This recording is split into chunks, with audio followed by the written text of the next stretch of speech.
Salut tout le monde. Coucou tout le monde, bienvenue. Dans cet épisode 6 du podcast Olireps. Intitulé Le coach ou le guide spirituel. On s'est arrêté sur ce sujet-là parce qu'on a senti qu'on avait déjà commencé à l'aborder Dans l'épisode 5. dans l'épisode 5, l'héritage et la transmission. On s'est dit qu'on allait être dans la continuité de... Approfondir cette question du rôle en fait du coach et du guide spirituel. Ouais. Enfin, un guide spirituel, c'est aussi... tout le monde a une manière de... Enfin, c'est aussi un Absolument. imam, c'est aussi un pasteur ou Un prêtre. un prêtre ou un rabbin. Voilà. Voilà. En tout cas, la question qu'on se pose, c'est quelle est cette place-là, quoi, de notre prisme à nous, évidemment, parce que on n'est pas coach, Non. comme on l'a déjà beaucoup dit. On n'est pas guide spirituel, on n'est pas imam, rabbin. Même pasteur. si on a nombreux qui viennent à nous pour nous demander la bonne parole, tranquille. Coach, on s'improvise coach quand même. Ouais, beaucoup. par moment, ça nous plaît. On s'improvise coach. Et on ne dit pas que du n'importe quoi. Mais je pense qu'on dit même beaucoup de choses intelligentes en fait. Ah, waouh. Elle Non, est non, très mais prétentieuse. Pas du tout. J'essaie d'être juste. La justesse, c'est toujours ce qui est très compliqué. Mais en réalité, comme on a pris beaucoup de plaisir, nous, à apprendre, Mhm. je pense que lorsqu'on transmet, Ouais. on transmet notre savoir. Alors évidemment, on n'a pas le savoir d'un vrai coach qui enseigne depuis 20 ans, avec toute l'anatomie et tout ça. Ouais. Mais quand même, je pense j'ai l'impression qu'on ne dit pas non plus n'importe quoi. Non, pas du tout. Pas du tout, parce qu'on est quand même dans le soin d'être dans le détail. Ouais, la place que prend un guide spirituel ou un coach. Ouais. Parce que c'est vrai qu'il y a une grande responsabilité. Ouais. Et parfois, ce pouvoir-là est pris à bras-le-corps et un peu arraché. Et parfois, c'est nous-mêmes qui ne mesurons pas la place et le pouvoir qu'on donne à une tierce personne, de par son expérience, de par son bagage culturel ou théologique, on va dire. Absolument. Oui, on est prêt à lui donner corps et âme en se disant cette personne est le sachant Ouais, et je suis l'apprenant. ouais. Mais qu'est-ce qui se passe si d'un coup on ne voit pas le coach ou le guide comme le sachant, mais comme un autre humain qui a un petit peu plus de savoir sur un sujet. Mhm. Et à ce moment-là, on n'est plus simplement un apprenant. En fait, on est Dans l'échange. Dans l'échange réel. Ouais. C'est-à-dire qu'à ce moment-là, même le coach, le guide, mais peut-être on va commencer en parlant du coach. Mhm. Je me dis par exemple que, enfin, j'ai pas envie de rentrer dans un truc très binaire de se dire le bon coach et le mauvais coach, mais le bon coach, c'est aussi celui qui te laisse faire en fait. Mhm. Enfin, dans tous les cas, il va te laisser faire. Il va pas faire il va pas faire de la presse ou de la pousse à ta place. La presse la pousse à ta place. Ouais. Je pense qu'on Elle pourrait sort un écrire EP, des- mais on voulait pas trop le dire, mais elle sort un EP là au mois de mars. Ouais. On est un peu slameuse par moment. Elle est carrément rappeuse en fait. Hein. Ouais. Pourquoi elle? Pourquoi pas nous? Bah, t'as fait un spectacle où tu rappes. par contre. C'est vrai. Moi, j'ai pas oublié. Ah, c'est vrai. Et t'as eu un coaching de rappeuse. C'est vrai. Ouais, moi, j'ai pas oublié. J'étais là, Ouais. en première loge. C'est Et elle vrai. était exceptionnelle. Ah, merci. Tu parlais du bon coach, c'est celui qui te laisse faire, ce qui est une évidence parce qu'il ne va pas faire les choses à ta place. Oui. Mais c'est comment il te laisse à toi, en fait, la possibilité de ne plus avoir besoin de lui. C'est peut-être- Absolument, c'est peut-être ça que je là voulais où dire. je voulais Exactement. en venir. C'est-à-dire qu'à un moment donné, il est assez juste Mhm. pour se dire que tu es en mesure de le faire toute seule et que ou tout seul et que tu n'as plus besoin de lui. Ouais. Et ça, je pense que ça dépend aussi de toutes les informations qu'il te transmet. À Ouais. quel point il est dans la générosité de réellement t'expliquer les choses en détail pour que tu arrives à conscientiser par toi-même là où ça travaille, quand ça ne travaille pas, là où c'est dangereux pour toi, là où ça ne l'est pas. Et peut-être t'apprendre aussi, en fait, parce que beaucoup de personnes, par exemple, peuvent dire « mais j'ai besoin d'un coach parce que j'ai besoin de cette personne-là pour me motiver ». Ah, Et peut-être que le travail aussi du coach, c'est de te faire annuler cette pensée-là qui est pas réelle, en fait. Enfin, peut-être qu'il est dans les débuts, évidemment. Ouais. mais qui, au bout d'un moment, en tout cas, ne tient pas. Mais en fait, je pense que ce qui motive les gens, c'est, en fait, tu sais, c'est ce que disent certaines personnes par rapport au psy. Le fait que tu payes et que ça a un certain coût, tu te sens obligé d'y aller parce que sinon, quelque part, tu es juste en train de perdre 80 euros par semaine, tu vois. Ouais. Bah, je pense que pour certaines personnes, il y a un peu de ça aussi. Se dire que je paye quelqu'un, je ne veux pas avoir l'impression de perdre mon argent. Du coup, je me sentirais obligée d'y aller. Ou alors juste le fait de se dire qu'il y a quelqu'un qui s'est déplacé, avec qui j'ai rendez-vous et qui sera là. Ouais. Et en fait, donc, je ne peux pas ne pas y être. Je ne peux pas ne pas y être. Je peux pas donc, ne pas honorer le que j'y rendez-vous. aille. Mais à quel point c'est pas non plus un rapport toxique en fait à l'entraînement, parce que il faut quand même. Bah, c'est-à-dire que là, tu ne le fais plus pour toi, tu le fais parce qu'il y a quelqu'un. Donc en fait, est-ce que tu le fais vraiment, enfin, à quel endroit est-ce que tu le fais pour toi? Après, j'espère que ça peut devenir un moyen d'y arriver, parce qu'il y a des gens qui ont besoin de passer par là. Ouais. Et à force de faire, bah, ils y trouvent un plaisir. Et si c'est un. Parce que, enfin, je veux dire, il y a. On a beaucoup eu ça avec des copines qu'on a entraînées quand on était à Perpignan, tu sais. Elles nous disaient, en fait, ce que j'aime, je quote, elle nous disait... Mais tu crois que tout le monde parle anglais ou quoi? J'ai mis des guillemets. Oui, mais il y en a qui... Ah, pour ceux qui entendent... Ouais. Ah oui, je cite, Dixit, nos copines, elle disait que ce qui les refrénait, c'était le fait que le coach leur demande juste d'exécuter des mouvements, et c'est tout. Ce qu'elle disait, c'est que elle trouve que nous, on est dans notre manière de l'accompagner. On est exceptionnel, quoi. Bah, on est. Ça c'est même pas une question, ça, c'est quelque chose qu'on... Ouais. Je veux dire qu'on ne revendique même plus parce que ça émane de nous, malgré nous en plus. Non, mais elle disait que... Non, mais parce que en fait, je pense que... Je ne sais pas à quel point le fait qu'on soit comédienne et qu'on soit toujours dans un travail de la conscience de notre corps, je ne sais pas à quel point ça n'a pas influencé notre manière de nous entraîner et notre manière de transmettre. Et même notre manière d'apprendre. Parce que je me rappelle, lorsqu'on a pris donc John, notre premier coach, enfin notre seul coach en fait, je me souviens... qu'il disait, en fait, ce qui est agréable, c'est que vous pigez très vite. Mais parce qu'on pigeait vite le mouvement, on pigeait vite le... Mais parce qu'en effet, on a une vraie conscience de notre corps. Enfin, en fait, on prête une attention particulière à ce qu'on fait. Et aux comment sensations. on le fait. Aux sensations. Et aux sensations, absolument. Mais tu vois, en même temps, là, c'est marrant parce qu'on parlait de coach et donc du coup, j'ai tout de suite, moi, affilié coach au coach dans une salle de sport. Alors que dans tous les sports, en fait, je veux dire, le coach... ça a une importance énorme parce qu'en fait, le coach, c'est aussi celui qui y croit quand il ne croit pas, c'est celui qui te pousse, c'est celui qui te donne l'allant, quoi. Ouais. Je veux dire, il a une place aussi presque sacrée à des moments, quoi. Je veux dire, absolument, absolument. Et puis, là, par exemple, tu parles du domaine sportif, mais c'est vrai que c'est quelque chose qui a commencé dans les années 2000, un peu avant, je sais pas. Mais il y a quand même une prolifération du coaching depuis plusieurs années. Et en fait, tu te dis, mais on est complètement devenus des assistés, quoi. On ne sait plus faire par nous-mêmes. Enfin, coach de vie, coach de ci, coach de ça, coach d'équilibre. On se fait coacher pour tout. C'est quoi le coach de vie? Il t'apprend quoi? Je sais pas, à manager ta vie, je ne sais pas. Enfin, je veux dire, il y a tellement de débordements dans ces choses-là, parce qu'en fait, comment on vérifie la qualification d'une personne qui est coach de vie? Parce qu'elle aura bien vécu? Parce que... je sais pas, mais c'est vrai qu'il y a un déversement comme ça de coaching sur les réseaux sociaux où...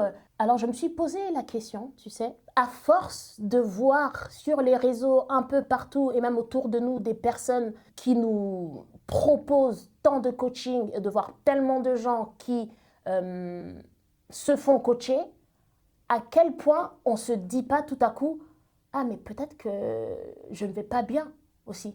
Peut-être que j'ai besoin d'un coach. Peut-être que je suis dans l'ignorance de quelque chose. » Je pense que ce qui est sûr avec... je sais pas, en fait. Donc non, c'est une question. Oui, mais je te dis, je ne sais pas quoi répondre. Ouais. Par contre, ce sur lequel on est tous sûrs, donc vraiment, j'enfonce des portes ouvertes, c'est que on nous montre ce qu'on a envie de nous montrer sur les réseaux, donc on nous montre aussi beaucoup de gens qui vont bien.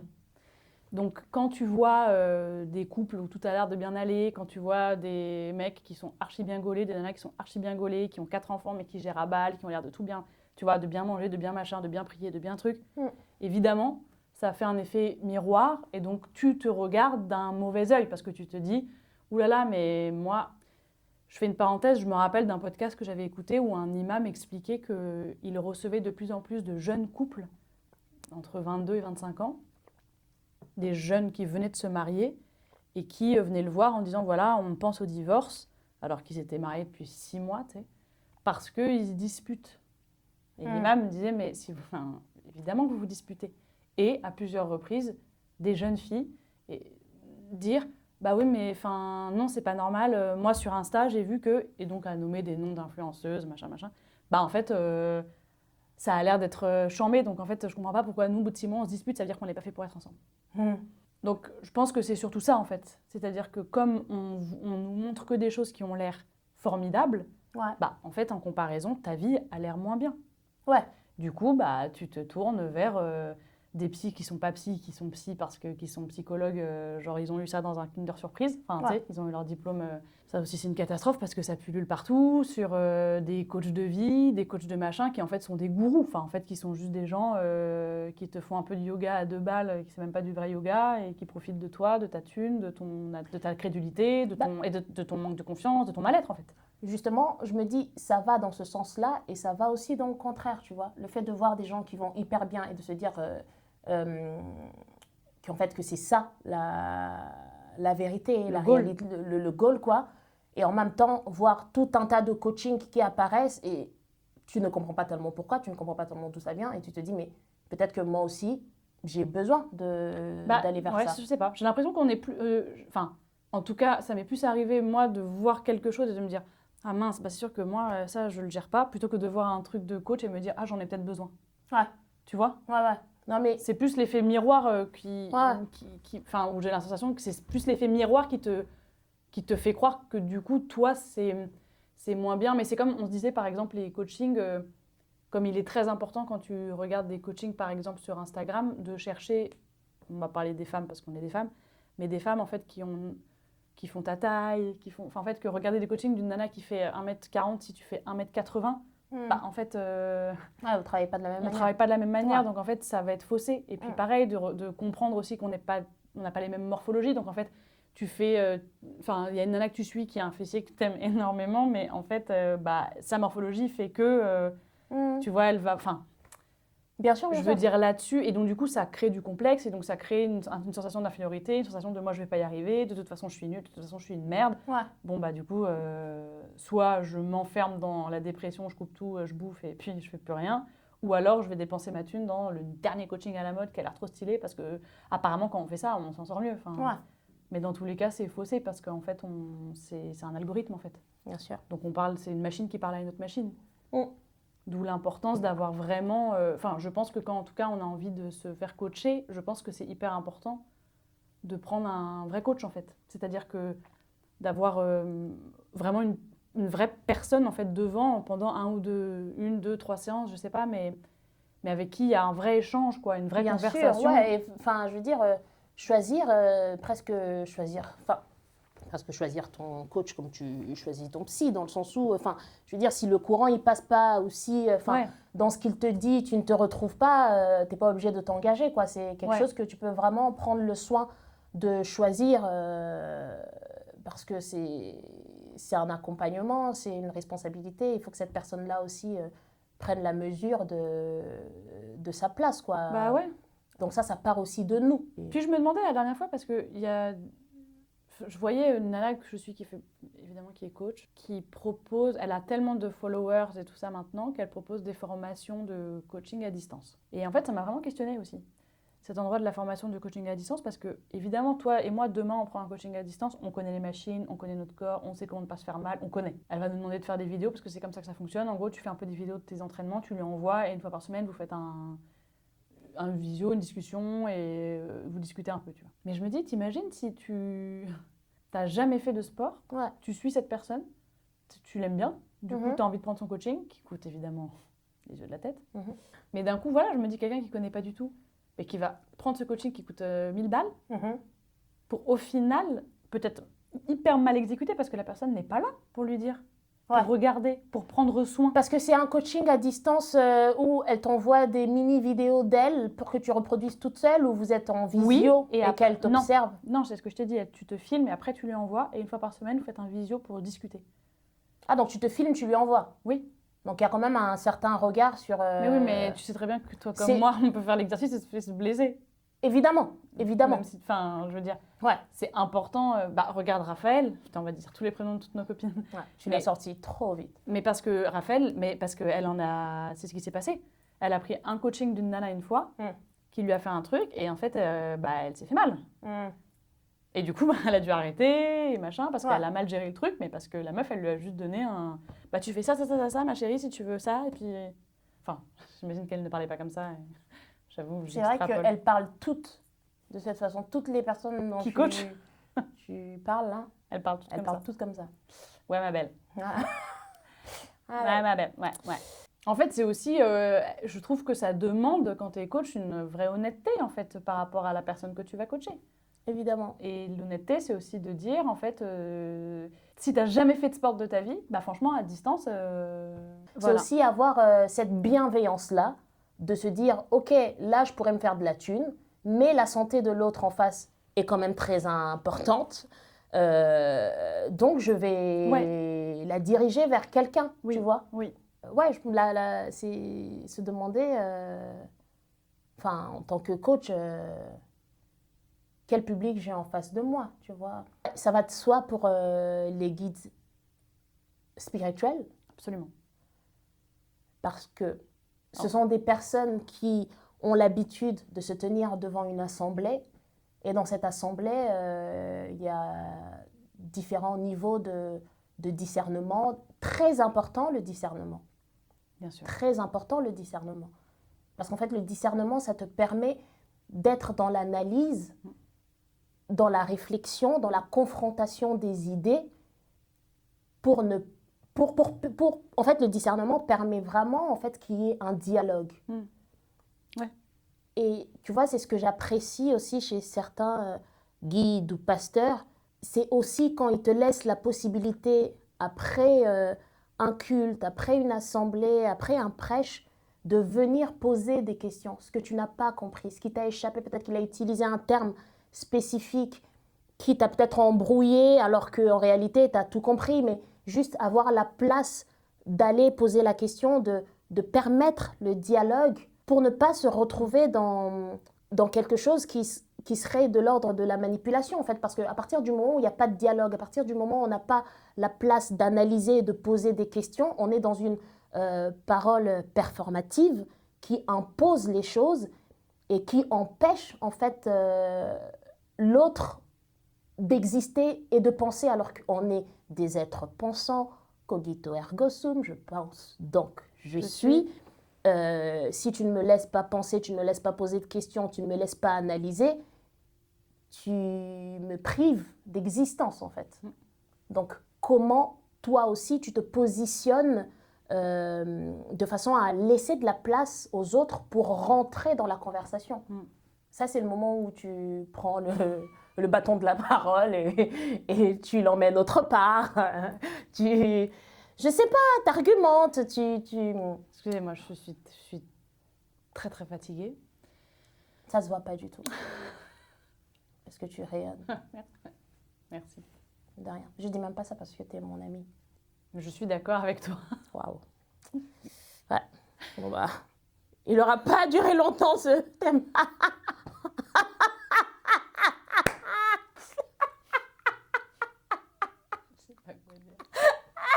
C'est elle qui a choisi le thème en plus. On était dans la liste comme ça. On a dit, tiens, qu'est-ce qu'on... Moi, je pense quand même que j'ai un petit penchant pour le coach et le guide spirituel parce que c'est quelque chose qu'on a commencé à aborder dans l'épisode sur l'héritage. C'est vrai. Et je me suis dit que ça serait super qu'on soit dans la continuité. Quoi. C'est vrai, je le pense. Oui. Simplement, c'est vrai que là, je traverse une petite période de ma vie où j'ai beaucoup d'eau dans le cerveau. Oui, c'est vrai. Du coup, j'ai du mal à rebondir, mais je vais y aller. Donc je suis entièrement d'accord avec toi. Ouais. Et d'ailleurs, ce qui me désole beaucoup dans les prêches du vendredi, c'est que, en fait, on assiste et on rentre chez nous. En fait, on assiste à ce que va nous dire l'imam. Et Ouais. puis, en fait, après, tu retournes au boulot. Ou alors, tu vas manger, ou alors, tu rentres chez toi. Mais en fait, il n'y aura pas de suite à ça. Bon, Alors, évidemment, il n'y a pas de suite à ça parce que l'imam finit et s'en va, ou parce que... Enfin, je veux dire, parce que peut-être déjà, nous, on n'est pas avec l'imam, nous, les femmes. C'est vrai, ouais. Donc déjà, on ne peut pas aller le voir direct en mode « Excuse-moi, pardon, il y a un truc que j'ai pas pigé ». Le prêche, en tout cas moi dans la mosquée où je vais au premier culte et le deuxième culte, il faut vite qu'on parte parce qu'il faut laisser la place pour les hommes qui débarquent parce qu'il y a 2 salles, enfin bon, bref, donc en fait moi je quitte la mosquée, en fait. Ouais. Et après il y a 500 milliards de personnes, je ne vais pas attendre je ne sais pas quoi pour aller voir l'imam qui sans doute sera occupé, enfin... et je trouve qu'on ne prend pas l'habitude d'aller dans une mosquée. Par exemple, quand je vois le rapport que tu entretiens là avec ton église, c'est un truc qu'on n'a pas, en fait, je trouve, avec les mosquées. De se dire... les hommes plus que les femmes, mais aussi parce que eux, la prière du vendredi à la mosquée est obligatoire, alors que nous, non. Donc, ils entretiennent un rapport différent. Mais c'est vrai que... Et puis en tant que femme, même quand je vais prier à des heures autres, tu vois, que je ne vais pas le vendredi, mais que je vais dans la journée prier à une heure, en fait, je serai quand même dans une pièce à part, évidemment, tu vois, vu qu'on est séparés. Donc en fait, il y a quelque chose aussi dans la façon dont on s'est construit, mais je n'aimais pas forcément une critique là-dessus, mais où tu es quand même séparés. Donc aller voir l'imam pour lui parler, je connais aucune femme autour de moi qui l'a déjà fait. J'en connais pas. Je pense que il y a, mais j'avoue que je n'en connais pas. Et évidemment qu'il y en a, et c'est très bien, tu vois. Mais aussi, je pense que ce qui joue, c'est que j'ai aussi toujours pas trouvé une mosquée voilà, où je trouve que ça vaut vraiment le coup de... Enfin, il y a une mosquée à Gennevilliers où je fais des cours avec des sœurs, là-bas. Par Zoom. Ah, tu me disais que cette mosquée-là, par exemple, cette il y a une vraie vie de mosquée là-bas. Cette mosquée en dehors des cultes et tout. Ouais, il y a beaucoup de cours, il y a beaucoup de choses. Et puis là, je suis tout un cours pendant 1 mois et demi avec une nana formidable qui normalement est en présentiel, mais bon là on le fait à distance, mais il y a plein de cours en présentiel. Enfin vraiment, c'est vraiment génial quoi. Les cultes sont super et tout ça. Mais c'est vrai que c'est Gennevilliers et que moi j'habite pas du tout à Gennevilliers. Mais je pense qu'en effet, si j'avais une mosquée dans laquelle je me sentirais... Je suis en train de faire un AVC. Tout va bien. Tout va bien. Tout va bien. Dans laquelle... J'ai l'impression que ma bouche parle avant mon esprit. Bois un coup. T'es peut-être déshydratée. Je vous assure, elle n'est pas comme ça tout le temps, mon amie. Vous avez vu dans les précédents épisodes, elle est hyper intelligente. D'accord? Parce que là, j'ai l'air bête. T'as dit des verbes qui se conjuguent pas du tout comme ça. Si quelqu'un clique exactement à ce moment-là, il se dit allez. Encore des blédards qui savent pas parler français. Tu parlais de Gennevilliers. Ouais, et du coup, je pense que ça joue. Et puis du fait que, c'est à Gennevilliers du coup. Oui, mais que du coup, ça donne. Mais franchement, ça donne même envie parfois. En vrai, je me suis déjà dit, emménager. Je me rends compte de plus en plus qu'il est important pour moi de vivre à côté d'un lieu de culte dans lequel j'ai envie d'aller, en fait. Ouais. Vraiment, ça joue dans ma recherche de logement, en fait. Aussi, je pense, il faut aussi prendre conscience... tu vois, c'est ce que toi et moi, on se dit souvent. C'est que quand le diable te laisse tranquille, c'est qu'il y a quelque chose que tu ne fais pas correctement. Et je pense que les êtres qui se sont dévoués à être au service de la parole divine, je pense que c'est des gens qui vivent aussi énormément sous attaque. Complètement. Et qu'en tant que fidèles d'église ou de mosquée, c'est réellement des gens qu'il faut qu'on porte aussi grandement dans nos prières, quoi. Parce qu'ils occupent des postes qui ne plaisent pas du tout aux chétanes. Et surtout quand ils font très bien leur travail. Bien sûr. Tu vois ? Tu as une responsabilité pendant 45 minutes quand tu prends la parole, quand tu fais un culte. Il y a des gens, peut-être qu'il y a quelqu'un là dans l'assemblée qui va mourir demain. Peut-être qu'il y a quelqu'un qui est en phase terminale et son dernier souhait, c'était de venir là écouter ce prêche. Après, il y a une autre chose aussi, c'est qu'en islam, il y a plusieurs jurisprudences. Donc, en fait, il y a aussi une réalité qui est qu'on ne suit pas forcément les mêmes courants. Mais comme toi dans ton église. Absolument. Donc, en fait, c'est aussi trouver Bien une sûr. mosquée, un imam qui est dans ton courant. Absolument. Mais c'est aussi cette réalité-là qui est qu'il Bien faut sûr. trouver, comme toi, tu as trouvé l'église qui est ton église. Tu vas pas à la messe des cathos le dimanche parce que c'est pas ton église. Non.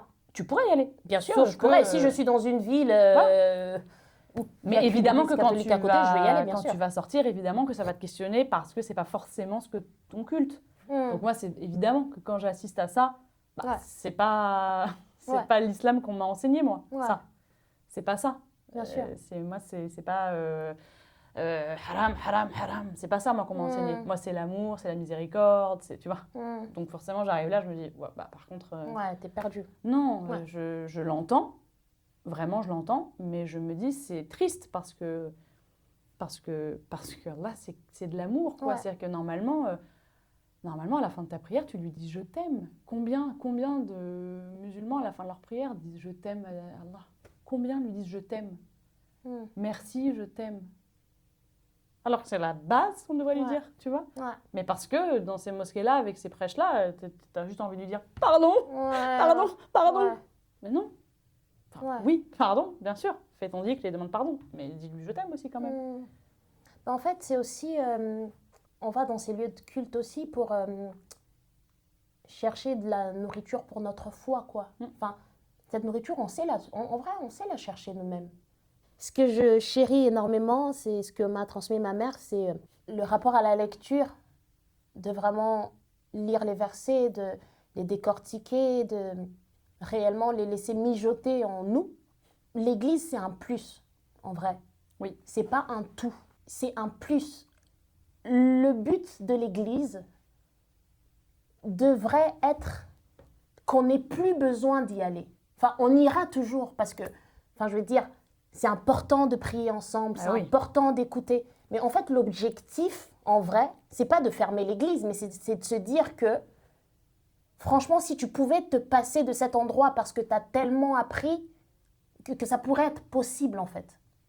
Tu vois où je veux en venir? Je comprends. C'est pas de fermer les églises, mais c'est que ça nous donne des outils et des capacités qui puissent... Enfin, c'est comme nos parents. À partir d'un moment, on quitte la maison, on est complètement indépendant, on vit notre vie, mais quand on rentre chez maman, on est chez maman. Mais en vrai, on vit notre vie sans maman. Enfin, je veux dire, j'ai pas besoin que tu me fasses à manger, j'ai pas besoin que tu me réveilles le matin, je vais me réveiller toute seule. J'ai un travail, je me nourris. Enfin, je vis ma vie toute seule. En vrai, je n'ai plus besoin de toi. D'accord? Et tu as tout fait pour me mettre dans ces conditions-là. Tu m'as éduquée, tu m'as accompagnée. Au bout d'un moment, je me suis sentie prête et je suis partie. Mais je reviens toujours parce que tu es ma maman. En fait, pour moi, l'église devrait être ça un peu pour nous.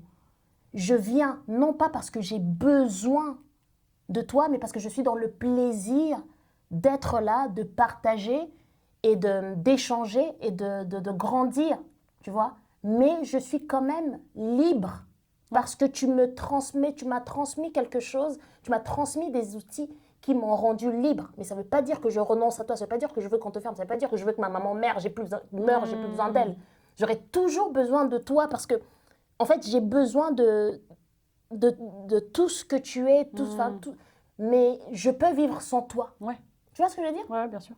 Tu vois, d'ailleurs, le mois du Ramadan approchant, d'ailleurs, on y est en fait dans le mois du Ramadan, ça n'approche pas. Oui, pardon, les jours ça du commence Ramadan. le 17 février. Parce que du coup, Bénétia va jeûner. Elle vous fera un petit update. Enfin, on va jeûner. Oui, mais moi, je le fais tout le temps le Ramadan. Toi, tu vas faire le Ramadan pour la première fois de ta vie. Oui. Bah, donc c'est pour ça que je le précise, parce que moi, ça tombe sous le sens. Oui. Que je jeûne. Bah non, c'est pas parce que tu es musulmane que tu jeûnes. Oui, non, mais d'accord, mais si t'as pas une contre-indication, je prie, je machin, on a un podcast, on parle de Dieu et je jeûne pas, ça serait chelou quand même. Je sais pas. Bon, bref, en tout cas, je voulais dire que les mosquées sont pleines pendant le Ramadan. Ouais. Évidemment qu'elles sont mais c'est pleines. parce que les portes des enfers sont fermées. Ouais. Bah oui, donc du coup... Mais c'est fermé pour tout le monde ou que pour vous? Ah, que pour nous, frère. Mais puisque moi je fais le ramadan, Ouais, j'espère mais que c'est fermé pour Ouais, moi. hein. mais toi, t'as pas fait la shahada, toi, t'es pas musulmane, ma gueule. Toi, t'es chrétienne. Donc tu jeûnes, c'est cool, mais... Ah, c'est juste cool en fait. Hein? Juste, je me prive juste. En fait, tout ce que tu veux me dire là, C'est toi qui as décidé. tout ce que tu veux me dire là, Ouais. franchement, quand je te l'ai dit, c'est pas ce que j'ai lu dans ton regard. J'ai pas lu du tout. C'est cool. Non, mais... J'ai lu que ça va être salvateur à un endroit pour moi. Bah, alors, évidemment que ça va l'être, parce que l'idée Mais moi, de toute façon, dans toutes les religions, il y a un jeûne, en vrai. Oui, Donc, mais moi je fais évidemment que ça- votre jeûne avec vous. Bien sûr. Et tu vas lire le Coran et tout? Je vais lire la Bible. Bah voilà. Donc en fait... Dans la Bible, il y a des trucs du Coran. Ouais, mais on est venu après, donc on a un petit update. Il y a quand même une petite mise à jour, frérot. On a une petite mise à jour. Ouais, ouais. Par exemple, une mise Il à y jour en a sur un, Jésus. c'est pas le vrai. C'est l'IA. Alors justement, on va faire une petite parenthèse parce qu'on a gaulerie la dernière fois, on parlait et tout. Et en fait, et on n'avait jamais vraiment parlé de la question de la crucifixion. Voilà. Crucifixion, ouais, de Jésus. Et en fait, bon, bah voilà, chez nous, les musulmans, pour nous, Jésus n'a pas été crucifié. C'est son... C'est son sosie. sosie. Et Bénicia, quand je lui ai dit ça, il y a vraiment eu un arrêt sur image.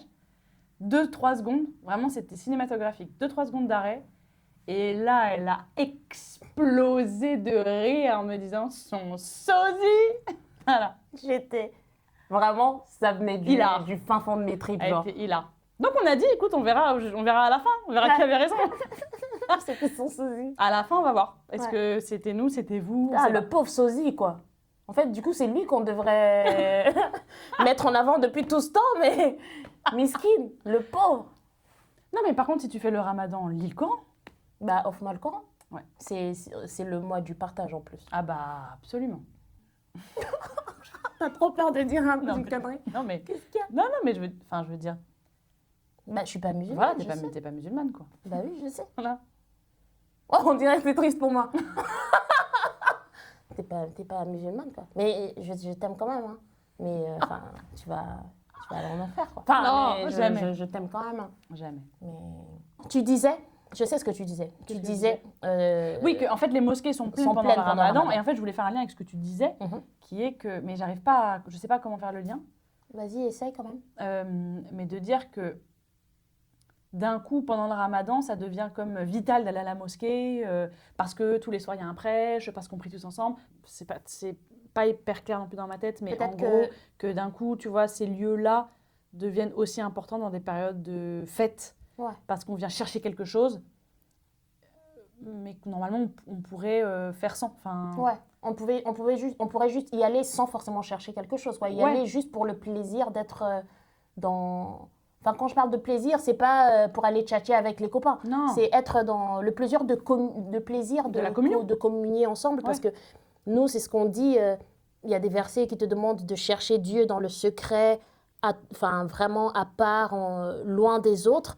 Mais il y a aussi des versets qui te disent là où 2 ou 3 sont réunis, Dieu est parmi eux parce qu'ils sont réunis pour être en communion Bah, bien avec sûr. le Bah, de toute divin, façon, tu on vois. nous dit de s'entourer de gens qui parlent de Dieu. Donc, Nous, c'est ce qu'on ouais. nous demande. Enfin, C'est- tu t'entoures que de gens qui parlent de Dieu, tu parleras de Dieu toute la journée. Enfin, je veux dire, c'est quand même on a été créé pour adorer Dieu. Hein. Mhm. Donc, Ouais. c'est sûr que si tu n'es qu'avec des gens qui ne parlent jamais de Dieu qu'un moment... Ouais. Et tu sais, je suis quand même contente. Il y a quand même quelque chose qui me plaît beaucoup dans cette église. Je sens qu'il y a une volonté d'être dans l'amour, quoi. Je sais que c'est pas parfait parce que, enfin, il y a des esprits mauvais dans tout lieu et encore plus même dans ces lieux-là parce que puisque c'est des lieux qui sont vraiment dévoués Ouais. à Dieu, forcément le diable il se met en promax. Mm. Mais ouais, il y a quand même une volonté d'être dans l'amour et moi ce qui me désole depuis, enfin je t'en avais parlé l'autre jour, tu sais, je me disais quand même c'est fou à quel point quand tu lis les textes saints, tout te ramène à l'amour. Mm. À chaque fois, à chaque page, on te parle de l'amour. Ouais. Et l'amour, c'est la chose qu'on nous prêche le moins, quoi. Ouais, carrément. Je ne comprends pas. C'est vraiment la chose qu'on nous prêche le moins. Et en fait, c'est là que moi j'y vois de la manipulation. Parce que, tu vois, par exemple, à Kinshasa, à tous les coins de rue, il y a une église. Et non, on est dans un des pays les plus pauvres d'Afrique. Évidemment, il y a une histoire de capitalisme qui s'est fait autour de la foi.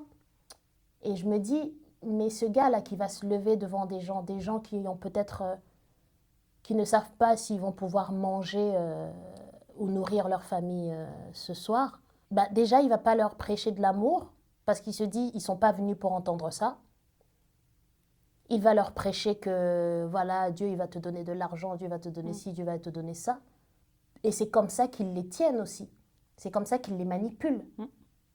Parce que tu dis à l'autre ce qu'il a envie d'entendre, mais tu ne lui dis pas ce dont il a besoin. Ouais. Et ça, je trouve ça quand même sacrément problématique parce que je me dis, mais à quel moment alors on parle réellement d'amour? Et puis, enfin, on vit une époque tellement particulière là. Enfin, le monde va tellement mal, mais tellement mal. Il se passe vraiment des atrocités. Je me dis, mais c'est le moment, les gars, là, que vous mettiez tous au diapason et que vous nous recentriez. Enfin, je veux dire, en fait, il suffit pas juste d'être pasteur dans ton église et d'être imam dans ta mosquée, et c'est tout, quoi. Enfin, je veux dire, faites le lien avec ce qui se passe dans le monde et mettez-vous sur le diapason et parlez-nous de l'amour de Dieu, quoi. Enfin, Bien sûr, mais réellement. c'est par la peur que... Enfin, je veux dire, tout est dicté par la peur, puisque c'est comme ça que tu peux vraiment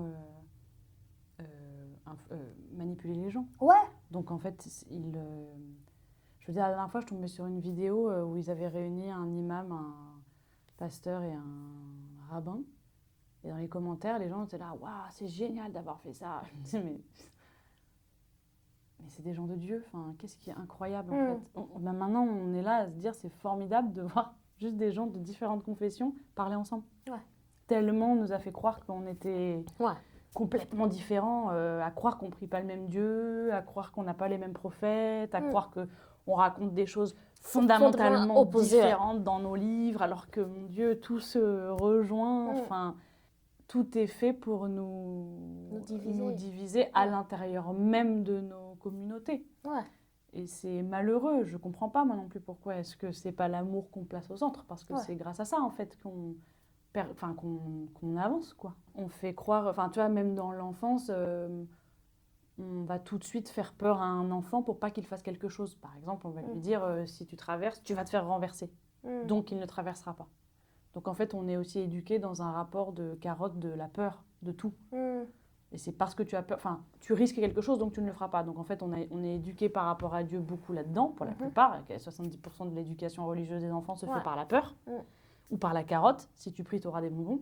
Donc, du coup, à l'âge adulte, tu ne fais les choses que par peur. Donc, en fait, tu te dis juste, oh, mon Dieu, il faut que je fasse ça parce que sinon, il va me poudroyer. Combien de fois j'entends des gens dire, ouais, il m'arrive ça, mais Dieu, il m'aime pas. Mais si, Dieu, il t'aime. Mais Dieu, il n'en est pas là. Ouais, genre de fou. Dieu, il en est pas là. Hein. Il est pas en train de se dire, toi, je t'aime pas, je t'aime pas, je t'aime pas. Qu'est-ce que tu me racontes? Toi, c'est un humain comme toi, quoi. Le nombre de personnes que j'entends dire ça, ouais, il m'arrive ça en ce moment, ça veut dire que là, il m'aime pas. Donc en fait, je veux dire, c'est tellement limité et limitant que tu sais même pas quoi lui dire quand il dit bon oui, elle est dans Love is Blind avec Dieu. Oui, c'est ça, ouais. Oui, il t'aime pas. Elle est dans une terre avec Dieu. Et toi, tu l'aimes, du coup? Lui t'aime pas. Toi, tu l'aimes, tu fais quoi pour lui? Tu fais quoi? Parfois, je me dis que si on arrive en fait à... Enfin, le moment où on n'a plus besoin du guide, en fait, c'est que c'est un succès. Enfin, c'est que, oh oui. Tu vois? Ouais. Et que ce soit dans le coach de sport, où, tu vois, il y a un truc de... Il y a un moment donné où c'est bon. Tu sens que tu n'as plus besoin. Ouais. On est quand même dans une société de tout de suite. On ne privilégie plus du tout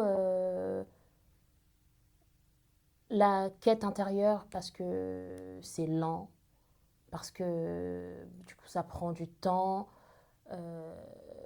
ça nous demande une recherche qu'on n'a plus du tout l'habitude de faire parce que maintenant on a Google, on a ChatGPT, donc on a des réponses immédiates Ouais. Et on est dans une quête de réponse Mm.